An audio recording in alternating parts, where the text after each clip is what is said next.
Je me disais, la situation, elle pourra jamais être pire que ce qu'elle est maintenant, il y a 10 ans. Et bon, maintenant, c'est vraiment catastrophique parce que même, on en parle à peine maintenant.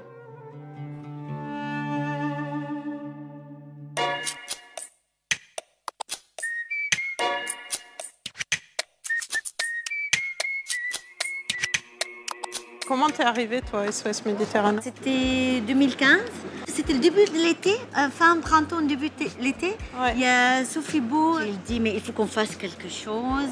On ne doit pas laisser les gens mourir comme ça. Je dis on fasse quoi? Nous, pour sortir en mer avec un petit bateau, c'est pas possible. Ouais, non, donc je vois son imagination est très grand, un projet au-delà de notre capacité. Mais je me dis, si un jour ça marchait, ça sera top. Mais j'ai jamais pensé que dans 6 mois, ça peut réaliser. Je pense qu'il y avait un élan citoyen. Enfin, il y avait quelque chose où c'était nécessaire pour les gens de se mobiliser, même si c'était fou. Et il y avait la conférence au MUSEM. Je crois qu'il y avait autour de 300 personnes qui sont arrivées. C'était une grosse conférence de presse. Où ils ont lancé l'idée, certains qui se sont dit « Waouh, c'est bon, mais avec quels moyens, de où chercher l'argent ?» Et puis ce qui était incroyable aussi, c'est de voir la mobilisation citoyenne, qu'elle soit de gens qui n'étaient pas forcément connus, mais aussi de personnalités qui s'exposaient et qui voulaient écrire une chanson, faire des films, écrire des livres, faire des photos. Et c'est pas terminé après. Parce que je me rappelle, le départ de l'Aquarius, on avait le financement peut-être pour même pas un mois. Donc les débuts de crowdfunding, il y avait quelques personnes, on était, je sais pas, peut-être une vingtaine. Et puis il y a plein de gens qui se sont mobilisés, qui savaient faire du crowdfunding, et puis ça a fonctionné en fait. Et tu te souviens, on partait à l'autre bout de la France pour présenter des choses, présenter des films. Fuoco Amare. Je me rappelle ces images qu'on a montrées devant les étudiants. Même les élèves, les étudiants, on était tous touchés, choqués.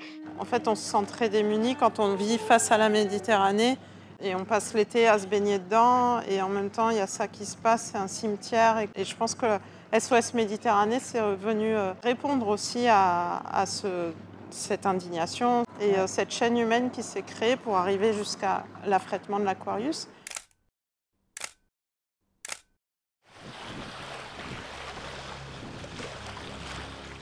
Tu te rappelles le départ de l'Aquarius qui s'était passé ici? On a pu la visiter avant le départ. Moi, j'étais étonnée. C'était énorme. Et puis les professionnels. Là, je me dis, waouh, ce projet, c'est magnifique. Surtout quand tu vas penser que ce bateau, il va aller sauver des gens. Oui, il est passé là. Là où passe ce grand bateau aussi. Moi, je me rappelle, la plupart de bénévoles, ils essayaient de la suivre jusqu'au bout. Oui, et on dansait aussi parce qu'il y avait une mission quelque part d'avoir réussi à faire ce financement participatif.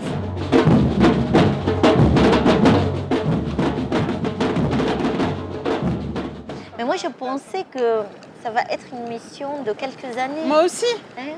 T'imagines, là, ça fait 10 ans. Ouais. Et il y a toujours le besoin. C'est vrai qu'au tout début, tu te souviens, on n'était vraiment pas nombreux. Et on est arrivé à combien maintenant? Je crois qu'on est 900. Ça raconte quelque chose de cette association.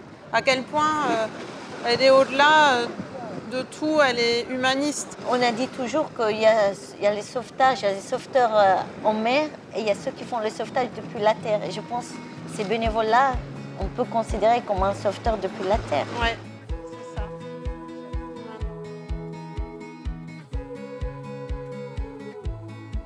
Je suis toujours là. Je suis toujours là, et pas seulement moi.